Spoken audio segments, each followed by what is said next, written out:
Krásne nedeľné po obede vám prajem druhej adventnej nedele. Som veľmi rád, že sa v takomto hojnom množstve znova stretá tu na námestí. Mám z toho veľmi veľkú radosť. Dovoľte, aby som vás všetkých takto veľmi privítal. A dnešná nedeľa, adventná nedeľa sa nesie v znamení slova mier. Aj tá sviečka pripomína mier druhá, ktorú dnes zažneme.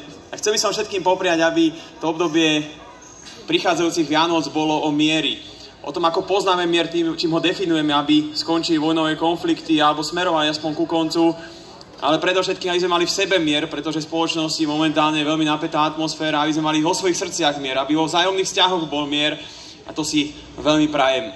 Ten adventný veniec, ktorý vidíme, že v tvare kruhu v podstate znamená celistvosť, pretože v tej symbolike, že kruh znamená celistvosť a jednotnosť a veľmi pekne to naväzuje na tú druhú adventnú nedeľu mieru. A preto si prajem, aby sme boli nielen ľudia, ktorí majú v dušiach srdci mier, ale naozaj celistvá jednotná spoločnosť, kde nemyslíme na seba samých, ale na dobro druhých. A o tom sú aj Vianoce, pretože ak ste si všimli, tak tieto vianočné trhy, ktoré tento rok mesto organizuje, majú významný charitatívny význam, pretože máme tu pravidelne vždy nejaký stánok tam na pešej zóne, ktorým vyzbierame peniažky na niekoho, kto ich naozaj skutočne potrebuje. Preto prosím, ak budete tráviť čas v týchto dňoch adventu aj tu na námestí a na pešej zóne, zastavte sa prosím aj pri našom charitatívnom stánku, kde budeme naozaj vyzberať peniaze, kde si kúpite punč, ale prispiejete na dobrú vec. Na budúcu nedelu už je 3. adventná nedeľa, tým vás budem pozývať už v tejto chvíli na punč primátora alebo čaj primátora. Tak verím, že príjete na 3. adventnú nedeľu o 16. a dáme si spolu punč a porozprávame sa.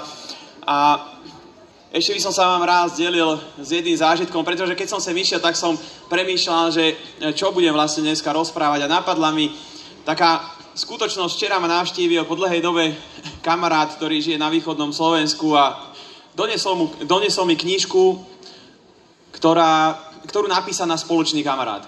A tá knižka sa volá, že Cesta k Vianociam. Má veľmi pekný názov. Ešte musím povedať, že som si nestihol prečítať nič iné, iba prvý predslov, takže ešte vám neviem povedať, čo v nej je. Ale viem povedať jednu vec, že už ma oslovil ten názov. Cesta k Vianociam.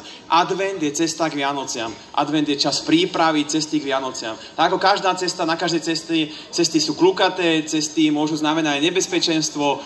A ja vám prajem, aby ste tie klukaté cesty dokázali vo svojich životoch vyrovnať, aby ste tie zákruty v advente aj počas celého obdobia prípravy Vianoc prežívali v absolútnej pohode, ale cesty sú zaujímavé aj tým, že na nich stretnete skvelých ľudí, že na nich stretnete ľudí, ktorých ale aj potrebujú pomoc a im viete pomôcť a na cestách stretnete mnohých ľudí, s ktorými viete tú cestu ísť spolu.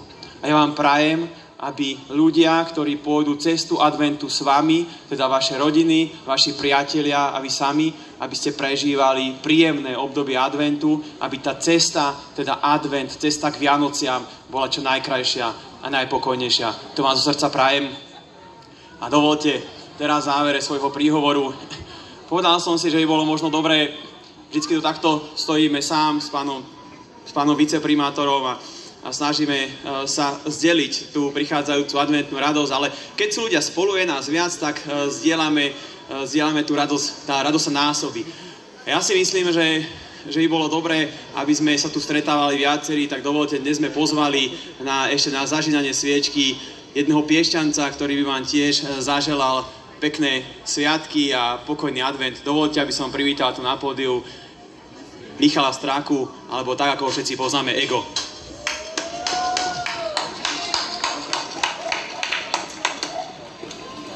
Čaute. Tak teda, ja by som vám tiež chcel zaželať pekné sviatky a zapaliť tento venec, teda túto sviečku. A mám takú básničku jednu, ktorú hovoríme s deckami vždycky pri večeri alebo pri obede, ktorú si hovoríme pri zapalovaní sviečky. Takže idem na to, OK? Dneska namiesto repu. Advent, 4 sviece, prvá z nich sa zatrbliece. Potom druhá, tretia zhorí, prinesieme stromček z hory. A keď štvrtá vzplane stíška, tešíme sa. Presne, díky moc. Tak čo, ideme na to? Pomôžeš mi? 3, 2, 1, teraz.